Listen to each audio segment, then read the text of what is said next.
अभी जो हम टॉपिक डील करेंगे that is Indus water treaty, Sindhu जल समझौता। तो आपने सिंधु घाटी सभ्यता के बारे में सुना होगा, जिसको इंडस वैली सिविलाइजेशन भी कहा जाता है। तो सिंधु घाटी सभ्यता क्या थी? एक नदी के किनारे पे बसी हुई सभ्यता। तो जो सिंधु नदी है वह तिब्बत से निकलकर कश्मीर से होते हुए पाकिस्तान से अरेबियन सी में फॉल करती है, और इसी के साथ इसको कम से कम 5 नदियाँ ज्वाइन करती हैं।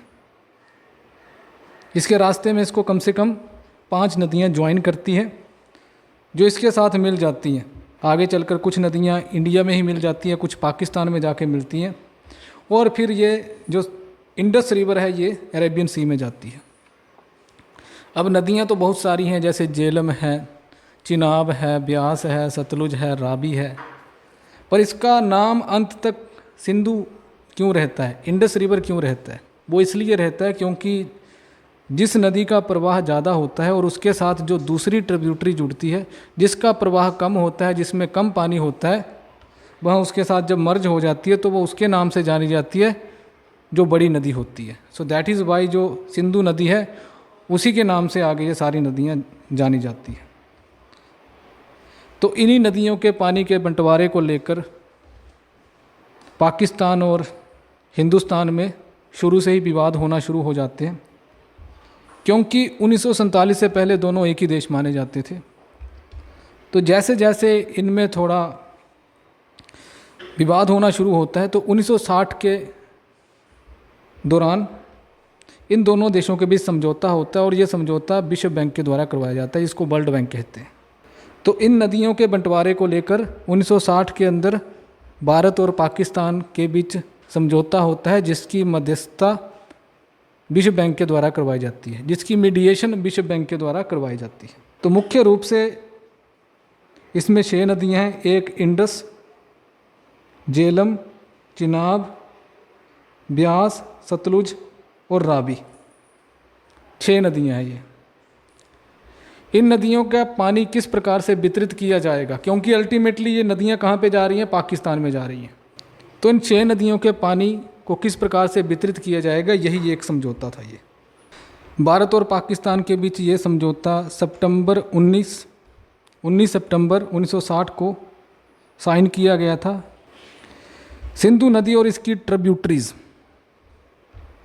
ट्रिब्यूटरी का मतलब होता है जो बड़ी नदी में अपना कंट्रीब्यूशन करता है, उसको बोलते हैं ट्रिब्यूटरी, सहायक नदी। ठीक है, जो सिंधु नदी के साथ मिलकर जब सिंधु नदी के साथ जुड़ती है तो अपना पानी उसमें ड्रेन करती है, उसको बोलते हैं ट्रिब्यूटरी, सहायक नदी। इसके अलावा एक डिस्ट्रीब्यूटरी होता है। जब कोई नदी 2 हिस्सों में बंट जाती है उसको डिस्ट्रीब्यूटरी बोलते हैं। जब कोई नदी 2 से अधिक हिस्सों में बंट जाती है उसको डिस्ट्रीब्यूटरी बोलते हैं। तो इसकी 5 ट्रिब्यूटरीज हैं, सहायक नदियां हैं, जिनका नाम है झेलम, चिनाब, रावी, सतलुज, ब्यास। इसको साइन किया गया था कराची में, पाकिस्तान में। पाकिस्तान के प्रेसिडेंट मोहम्मद अयूब खान के द्वारा इसको साइन किया गया था, और भारत की तरफ से भारत के प्रधानमंत्री जवाहरलाल नेहरू जी के द्वारा इस पे हस्ताक्षर किए गए थे। और लगभग 9 सालों तक इनके द्वारा नेगोशिएशन करी गई थी, आपसी बातचीत करी गई थी, और ये बातचीत करवाई जाती थी वर्ल्ड बैंक के द्वारा। विश्व बैंक इस बातचीत में सहायक था। तो इसके तहत नदियों का पानी का बंटवारा किया गया। तो नदियाँ जियोग्राफिकली बांटी गई। जो पूर्व की नदियाँ हैं वह भारत की नदियाँ होंगी, और जो पश्चिम की नदियाँ हैं वह पाकिस्तान की नदियाँ होंगी। तो इसी हिसाब से यदि आप पूर्व की नदियाँ देखेंगे, ब्यास, रावी और सतलुज, जिसको ईस्टर्न रिवर्स कहते हैं, ब्यास, रावी और सतलुज, ये भारत की नदियाँ मानी गई, ब्यास, रावी और सतलुज। तो ब्यास कहाँ से निकलती है? कुल्लू से निकलती है, हिमाचल प्रदेश के कुल्लू से निकलती है। सतलुज तिब्बत से निकलती है। रावी नदी बड़ा बंगाल, कांगड़ा से निकलती है, और ये चंबा में बहती है। तो 3 नदियों का पानी किसको दिया गया? भारत को दिया गया। इसके अलावा जो पश्चिम की 3 नदियाँ थी, जिसमें एक सिंधु नदी थी, एक झेलम नदी थी और एक चिनाब नदी थी। सिंधु नदी तिब्बत से निकलती है, जिसको इंडस रिवर कहते हैं, और ये कश्मीर से होते हुए पाकिस्तान में। झेलम नदी कश्मीर से निकलती है, एंड चिनाब नदी हिमाचल प्रदेश के लाहौल स्पीति के तांडी स्थान से निकलती है। तो ये 3 नदियों का पानी पाकिस्तान को दिया गया, इनको पश्चिमी नदियाँ कहा गया। तो जब आप मैप पे देखेंगे तो आप पाएंगे कि रियली में 3 नदियाँ पूर्व की तरफ है और 3 नदियाँ पश्चिम की तरफ है। सिंधु जल समझौते के तहत भारत को पश्चिम की 3 नदियों का पानी बिना रुकावट के पाकिस्तान को देना पड़ेगा। तो इस हिसाब से भारत के हिस्से में लगभग 30% पानी आया और पाकिस्तान के हिस्से में 70% पानी आया। इसको इंडस रिवर सिस्टम कहते हैं, सिंधु नदी व्यवस्था। तो नदी व्यवस्था क्या होती है? जब किसी नदी के साथ उसकी ट्रिब्यूटरीज़ को भी ऐड किया जाता है, उसकी डिस्ट्रीब्यूटरीज़ को भी ऐड किया जाता है, और जितना एरिया उस नदी के द्वारा ड्रेन किया जा रहा है, चाहे वह मुख्य नदी हो या उसकी सहायक नदियाँ हों, उस सारे एरिया को कहा जाता है रिवर सिस्टम, नदी व्यवस्था। तो ये तो सिंधु नदी थी, परंतु ये क्यों लाइमलाइट में आजकल चल रही है? जनवरी 2023 में भारत के द्वारा पाकिस्तान को एक औपचारिक सूचना जारी करी गई थी, फॉर्मल नोटिस जारी किया गया था, जिसमें भारत के द्वारा कहा गया था कि इस संधि को अब रिव्यू करना चाहिए और मॉडिफाई करना चाहिए, यानी कि आपसी बातचीत करनी है। इस समझौते को अभी हमें दोबारा से रिव्यू करना है कि हमने जो समझौता किया था क्या उसी तरीके से जारी रखें या उसमें कुछ चेंजेस करने की ज़रूरत है या नहीं है।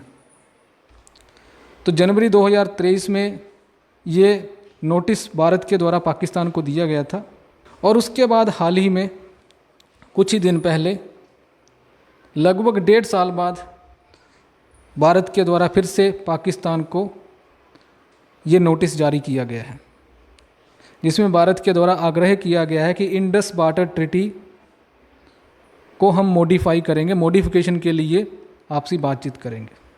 भारत के द्वारा कहा गया कि ये नोटिस इस ट्रीटी के आर्टिकल 12 क्लाउज 3 के तहत पाकिस्तान को जारी किया गया है।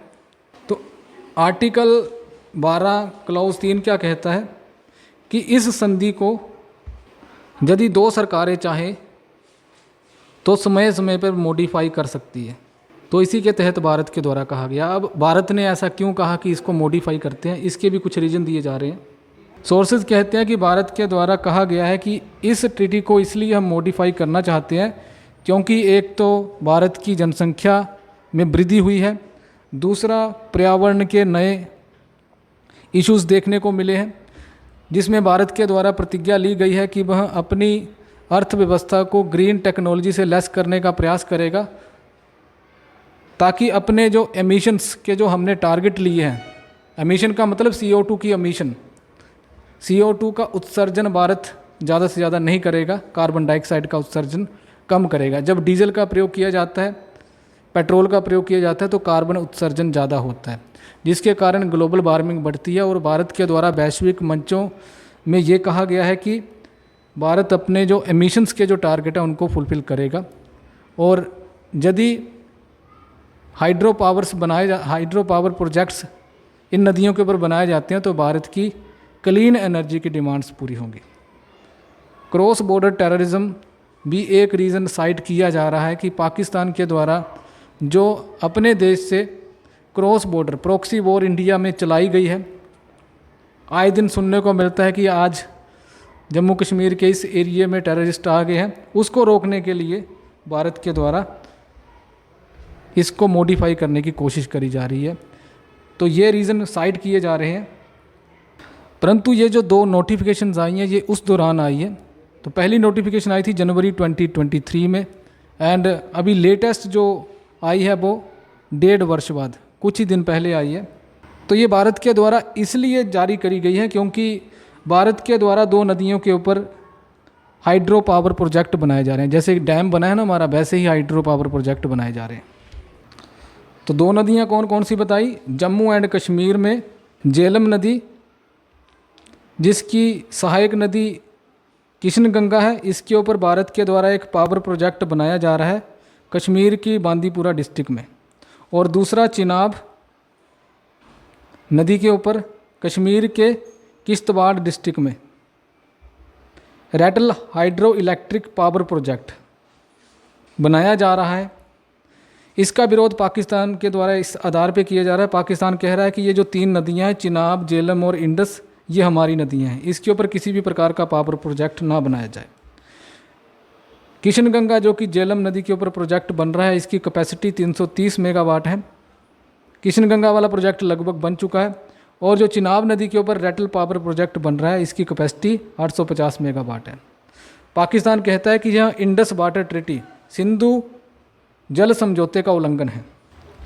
नेक्स्ट एक क्वेश्चन आता है कि यदि 2 देशों के बीच 1960 के बाद इस चीज़ को लेकर विवाद हो जाता है, किस चीज़ को लेकर विवाद हो जाता है?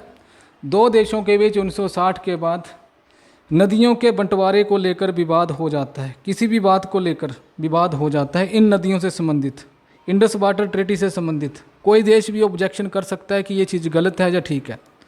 तो उसके लिए क्या किया जाएगा? उसके लिए 3 प्रकार के मैकेनिज़्म बताए गए हैं। पहला इसमें आता है, दोनों कंट्रीज़ अपने कमिश्नर नियुक्त करेगी, यानी कि दोनों कंट्री, दोनों देश, भारत और पाकिस्तान से कुछ व्यक्ति जाएंगे जो आपस में बातचीत करेंगे। इसको बोलते हैं इंडस कमिश्नर ऑफ 2 कंट्रीज़। दोनों देश अपने देश से कुछ कमिश्नर्स भेजेंगे जो आपस में बातचीत करेंगे और वो कोशिश करेंगे कि जो उनके बीच विवाद है इस समझौते को लेकर उसको सॉर्ट आउट किया जाए। तो पहला तरीका ये है। दूसरा तरीका ये है कि जैसे मान लीजिए कि 2 देशों से कमिश्नर जाएंगे, जो इंडिया से जाएंगे वो इंडिया की बात करेंगे, जो पाकिस्तान से जाएंगे वो पाकिस्तान की बात करेंगे। तो कभी कभार ऐसी स्थिति में समझौता मुश्किल हो जाता है। तो दूसरा तरीका यहाँ पे बताया गया है कि विश्व बैंक के द्वारा एक न्यूट्रल एक्सपर्ट भेजा जाएगा। न्यूट्रल एक्सपर्ट का मतलब एक ऐसा व्यक्ति जो दोनों देशों में से किसी के साथ भी नहीं है, जो न्यूट्रल होगा, जो ना तो पाकिस्तान के साथ है और ना ही भारत के साथ है। वो आपस में जहाँ पर न्यूट्रल एक्सपर्ट का मतलब एक व्यक्ति नहीं हो सकता है एक व्यक्ति हो या 4-5 व्यक्ति हो, जो ना तो इंडिया के साथ होंगे और ना ही पाकिस्तान के साथ होंगे। फिर वो दोनों पक्षों को सुनेंगे और उसका समाधान करने का प्रयास करेंगे। नीदरलैंड के हेग में एक परमानेंट कोर्ट ऑफ आर्बिट्रेशन पाया जाता है, जिसको पीसीए कहा जाता है। नीदरलैंड कहाँ पे है? जर्मनी के जस्ट नॉर्थ वेस्ट में, बेल्जियम के नॉर्थ में, डेनमार्क में साउथ वेस्ट में, यूनाइटेड किंगडम के ईस्ट में, इंग्लैंड के ईस्ट में नीदरलैंड पाया जाता है। यहाँ पर एक परमानेंट कोर्ट ऑफ आर्बिट्रेशन पाया जाता है, पीसीए इसको बोलते हैं। ये एक प्रकार का कोर्ट नहीं है, पर इसमें दुनिया के कोई देश अपने विवाद लेकर आ सकते हैं, चाहे वह सीमा से संबंधित हो, पानी को लेकर हो, वो अपने विवाद यहाँ पे लेके आ सकते हैं। तो कुछ सूत्रों के अनुसार पाकिस्तान के द्वारा डायरेक्टली नंबर 3 पे चले जाना, यानी कि परमानेंट कोर्ट ऑफ आर्बिट्रेशन में चले जाना, डिस्प्यूट सेटलमेंट मैकेनिज़्म, शिकायत निवारण जो उपाय किया गया था उसका उल्लंघन है। इंडस वाटर ट्रीटी के अनुच्छेद 11 के तहत यह डिस्प्यूट सेटलमेंट मैकेनिज़्म का उल्लंघन है, जिसमें 3 तरीके बताए गए हैं। यदि दोनों देशों के बीच इन नदियों के पानी को लेकर विवाद हो जाता है तो सबसे पहले नंबर 1 तरीका अपनाया जाएगा, फिर दूसरा अपनाया जाएगा, फिर तीसरा अपनाया जाएगा। यानी कि पहले कमिश्नर्स आएंगे, फिर न्यूट्रल एक्सपर्ट आएंगे, कमिश्नर उसको सॉर्ट आउट ना कर पाए तो फिर किसके पास जाएगा? न्यूट्रल एक्सपर्ट के पास, और न्यूट्रल एक्सपर्ट भी उसको सॉल्व ना कर पाए तो फिर जाएगा परमानेंट कोर्ट ऑफ आर्बिट्रेशन के पास। और पाकिस्तान पहले तो डायरेक्टली न्यूट्रल एक्सपर्ट के पास चला गया और उसके बाद उससे अपनी रिक्वेस्ट विड्रॉ करके directly permanent court of arbitration के पास चला गया। तो इसका उल्लंघन पाकिस्तान ने किया है। तो भारत के द्वारा इसका विरोध किया गया है कि दोनों स्तरों पे आपने एक साथ से रिक्वेस्ट करी है कि इसका समाधान किया जाए, जो कि इंडस वाटर ट्रीटी का उल्लंघन है। तो 2015 में जैसे ही पाकिस्तान के द्वारा विश्व बैंक से रिक्वेस्ट करी गई थी कि न्यूट्रल एक्सपर्ट घोषित किया जाए, और उसके बाद रिक्वेस्ट वापस लेकर परमानेंट कोर्ट ऑफ आर्बिट्रेशन के पास पाकिस्तान जब चला गया था, तो उस दौरान वर्ल्ड बैंक के द्वारा पाकिस्तान की इस रिक्वेस्ट को एक्सेप्ट भी कर लिया गया था कि अब हम इसका समाधान नहीं करवाएंगे, बल्कि दोनों देश आपसी बातचीत से इसका समाधान कर लें। तो उसके बाद भारत के द्वारा इस एडवाइस के ऊपर काम किया गया और भारत के द्वारा बहुत बार पाकिस्तान से कोशिश करी गई कि इसका समाधान हम आपसी बातचीत से करते हैं, यानी कि कमिश्नर्स की डिस्कशंस के थ्रू इसका समाधान करने का प्रयास करते हैं। परंतु पाकिस्तान ने मना कर दिया कि हम किसी भी प्रकार की कमिश्नर के लेवल की कोई भी डिस्कशन नहीं करेंगे। 2022 से पाकिस्तान के द्वारा बार बार विश्व बैंक के ऊपर दबाव बनाया जा रहा था कि न्यूट्रल एक्सपर्ट के लेवल पे भी समझौता किया जाए और परमानेंट कोर्ट ऑफ आर्बिट्रेशन के लेवल पे भी समझौता किया जाए। तो इस बात को विश्व बैंक के द्वारा 2022 में मान लिया गया। तो भारत के द्वारा जो भी कमेटीज़ बनाई गई है उनके द्वारा यही कहा गया है कि हालांकि 1960 से लेकर आज तक एक लंबा सफ़र हमने तय किया है और बेशक हमारे बीच कितने भी मतभेद क्यों ना हुए हो, 1965 का युद्ध हुआ, 1971 का युद्ध हुआ, 1999 में कारगिल हुआ, फिर उसके बाद बहुत ज़्यादा टेररिस्ट अटैक होते हैं। इनफैक्ट भारत की संसद के ऊपर अटैक होते हैं, मुंबई में 2008 में अटैक होता है, टेररिस्ट अटैक होता है। उसके बावजूद ये इंडस वाटर ट्रीटी बनी रहती है।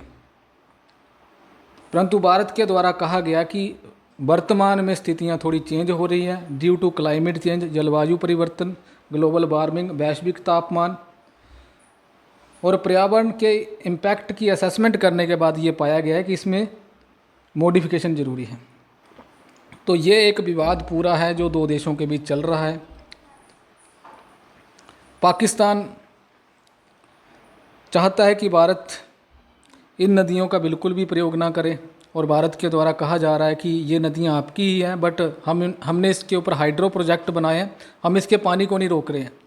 पानी वैसे का वैसा ही आता रहेगा जैसे पहले भी आ रहा था। हमने सिर्फ हाइड्रो प्रोजेक्ट बना दिया है क्योंकि उससे इलेक्ट्रिसिटी जनरेट होगी और इलेक्ट्रिसिटी एक ऐसा सोर्स ऑफ एनर्जी है जो किसी भी प्रकार का पर्यावरण को प्रभावित नहीं करता है। ग्लोबल वार्मिंग, कार्बन एमिशंस उससे नहीं होते हैं। अब पाकिस्तान ने जब इन हाइड्रो इलेक्ट्रिक पावर प्रोजेक्ट्स का विरोध करना शुरू कर दिया तो इंडिया ने भी बोलना शुरू कर दिया कि हम इसमें मॉडिफिकेशन चाहते हैं, कुल मिला के हम इसमें मॉडिफिकेशन चाहते हैं। तो ये सारा विवाद है, इसमें सभी दो देशों के द्वारा अपने अपने तर्क दिए जा रहे हैं।